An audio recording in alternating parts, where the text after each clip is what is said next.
ជំរាបសួរប្រិយមិត្តអ្នកសិក្សាទាំងអស់គ្នាថ្ងៃនេះខ្ញុំនឹងលើកមកបង្ហាញអំពីការបង្កើត query បន្តទៀតយើងដឹងហើយថា query មានតួនាទីស្វែងរកទិន្នន័យស្រង់ទិន្នន័យប្រមូលទិន្នន័យនិងគណនាទិន្នន័យពី table មួយឬច្រើនហើយ query មានពីរប្រភេទគឺ query wizard និង query design ហើយថ្ងៃនេះខ្ញុំនឹងលម្អិតអំពី query wizard ដោយមាន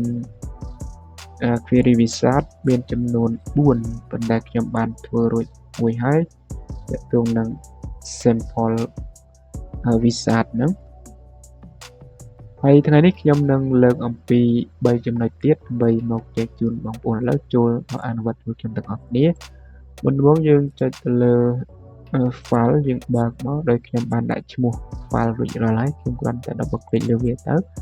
វាចូលមកដល់ផ្ទាំង table នេះហើយក្នុងនេះខ្ញុំនឹងធ្វើនៅ query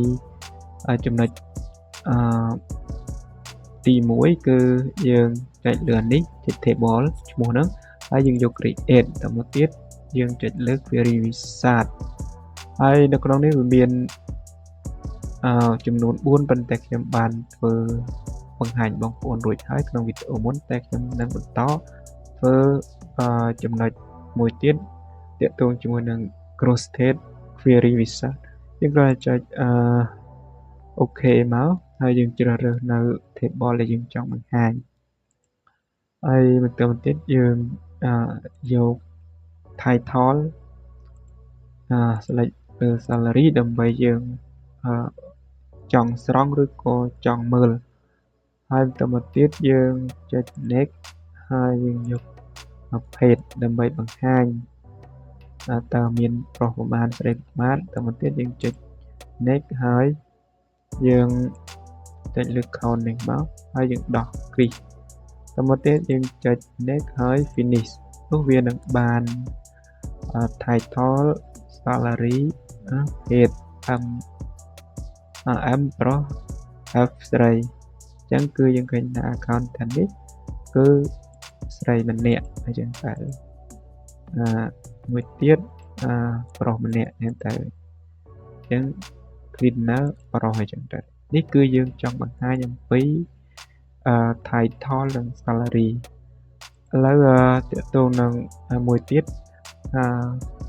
យើងចុចលើ table នឹងដដែលហើយយើងយក create ហើយយើងយក query wizard មកហើយអានេះខ្ញុំចង់បង្ហាញអំពី duplicate មានន័យថាទិន្នន័យយើងស្វែងរកទិន្នន័យដែលស្ទួនថាតើនៅក្នុងនោះមានទិន្នន័យណាខ្លះដែលស្ទួនឥឡូវបើអត់មានស្ទួនវាអត់បង្ហាញទេឥឡូវយើងចុចលើយើង find អ្វីដែលវាស្ទួនចុចលើកឡើងនេះមកចុច next ហើយយើងយកឈ្មោះ table ហ្នឹងមកដែលយើងបានធ្វើពីមុនមកអញ្ចឹងបន្តមកទៀតយើងយក title បានន័យថាយើងយកតែឈ្មោះតួនាទីគាត់ណាហើយយើង next មកតទៅទៀតយើងយក name ណាអ្វីដែលវាស្ទួនវានឹងចេញឲ្យយើង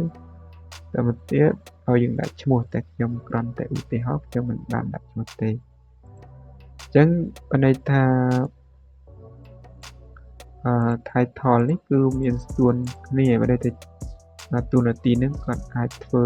មនុស្ស2នាក់អញ្ចឹងតែថា account មានតារាមាន December deputy មាន September និងសុកអញ្ចឹងទៅអ្វីដែលវាស្ទួនគ្នាគឺវានឹងបង្ហាញណាត្រង់ចំណុចនេះហើយនឹងមួយទៀតយើងចូលទៅដល់ query មួយទៀតដែរទាក់ទងនឹងfind and match query ណាដែលយើង